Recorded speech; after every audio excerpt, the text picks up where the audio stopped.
नमस्कार सर्वांना, संक्रांतीच्या खूप खूप शुभेच्छा। मुंबईमध्ये निवडणुकीचं वातावरण जोरात सुरू आहे आणि त्याचप्रमाणे पाठिंबा किंवा कोणाच्या विरोधामध्ये काम करण्याच्या देखील भूमिका बऱ्याच सुरू आहेत आणि त्या संदर्भामध्ये मनोजदादांनी मला काल फोन करून सांगितलं की आपण कुठल्याही प्रकारचा कसलाही पाठिंबा कुणालाही दिलेला नाही। जुन्या त्यांचे जे व्हिडिओज आहेत त्याला कट करून एडिट करून त्या प्रकारचं वातावरण निर्माण केलं जातं। आपली लोक ही सर्व पक्षांमध्ये आहेत आणि सर्व पक्षांमध्ये असलेले आपले कार्यकर्त्यांमध्ये आपल्या मराठा समाजाचे जे वेगवेगळ्या पक्षांमध्ये उमेदवार देखील आपले उभे आहेत, ज्यांनी आपल्या मराठा क्रांती मोर्चामध्ये काम केलेलं आहे, आपल्या आलेल्या आत्ताच्या आंदोलनामध्ये काम केलेलं आहे। अशा वेळी एका विशिष्ट पक्षाला किंवा एखाद्या विशिष्ट लोकांना समर्थन करणं हे योग्य राहणार नाही आणि त्यांनी त्या संदर्भातला निरोप पोहोचवला की मी आपली कुठल्याही प्रकारचं कुणालाही समर्थन दिलेलं नाही। मागचं जुनं कुठलं तरी उकरून काढून या संदर्भामध्ये दाखवलं जात आहे।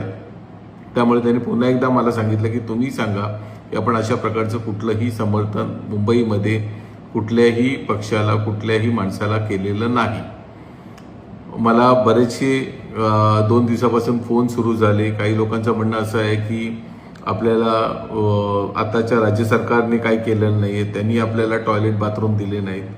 काहींचं म्हणणं 2017च्या ज्यावेळी आपला मोर्चा निघाला मुका मोर्चाला त्यांनी मुका मोर्चा म्हटला, मग त्यांना आपण कसं समर्थन द्यायचं, किंवा त्यावेळी ते सरकारमध्ये होते त्यांनी देखील त्यावेळी टॉयलेट वगैरे दिले नव्हते।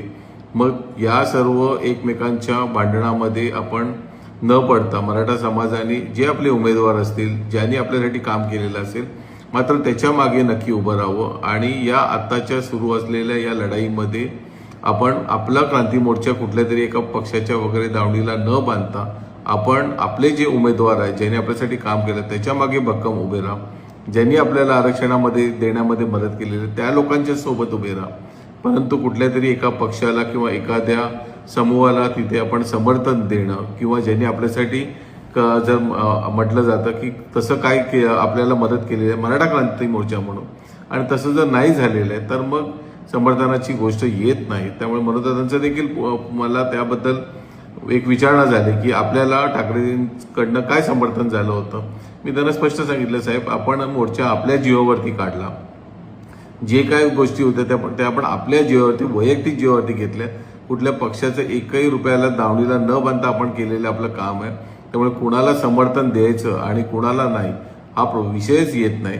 आपले लोक सर्व पक्षांमध्ये आहेत, सर्वांनी आपापल्या पक्षाचं नक्की काम करावं, आपापला उमेदवार नक्की निवडून येईल, त्यात जर आपल्या समाजाचा असेल तर नक्की आपण त्याच्यामध्ये हातभार लावला पाहिजे।